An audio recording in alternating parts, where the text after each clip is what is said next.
happened in Minnesota with the shovel, and then now what happened in Houston. What can you tell us about that? And also look, just I'm not ISIS going to credibility. comment on an ongoing investigation. In the first shooting with Renee Good, I was asked that same day about it. We got to let the investigation play out. And the credibility of ICE, what happened to that agent? He's indicted.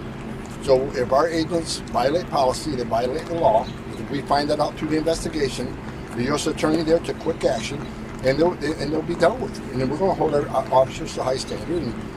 But we got to wait for the investigation to play out, because who knows? Is there body cam footage? Is there cell phone videos?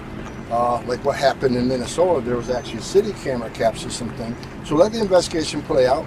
If the officers acted outside policy or illegally, they'll be held accountable. Have you heard the possibility of there being more footage of this incident that happened in Houston? Because I have there not is heard body cam that, but footage? based on the 4 decades I've been doing this, there's always been. Is ICE Mr. still Homan, working to track down their actual target in Houston? What? Is ICE still working to track down the actual target? ICE is after every target. If there's targets out there to beat, and I'm not in the specifics of that case, but if there's a target to be looked for, they're looking for them every day. Could you give us any more information on what we can expect when it comes to midterms, when it comes to ICE actions and? Well, you're seeing it. ICE in the month of June, ICE made more arrests than any month in the history of the agency. We're doing what President Trump promised. We're making record arrests, we're making record deportations, to stick to this promise of mass deportations. I know there's people out there that question that. They're obviously not very smart. Look at the data. Bottom line is, June of this year, the highest arrest numbers in the history of the agency. This deportation and Yes, we're going to keep doing the job. this deportation in Minnesota about Walls pardoning him. I mean, why do It's you disgusting.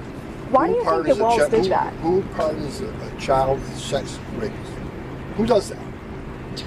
Do they hate the Trump administration that much? They want to protect illegal aliens over U.S. citizens? Well, that happens more than you can expect. Many times I'll be looking at cases, unless you understand the immigration law, where we need an aggravated felony conviction with a 365-day sentence. I've seen prosecutors, okay, felony conviction, but we're going to give them 360 days.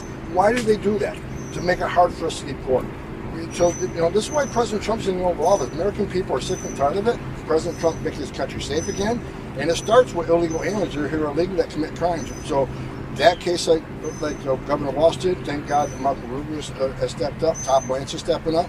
We're going to remove illegal alien criminals from this country because they pose a public safety threat. And you can see the results of the Trump administration already. You worked with Walls in Minnesota. I mean, heavily. You went to the ground there to try and remedy the situation. You can't after fix Freddie the problem and if you don't talk to people that disagree with you. I can talk in the echo chamber all day long, but when you go up there and there's a problem with it, President Trump asked me to go up there and fix it. First thing I did is talk to Governor Walsh. I talked to the Attorney General, I talked to the mayor. Now, we won't agree ever on the principles of illegal immigration enforcement, but we did agree on a lot of things, which made that state safer, made them less a sanctuary state. We came out of it with a win because we talked.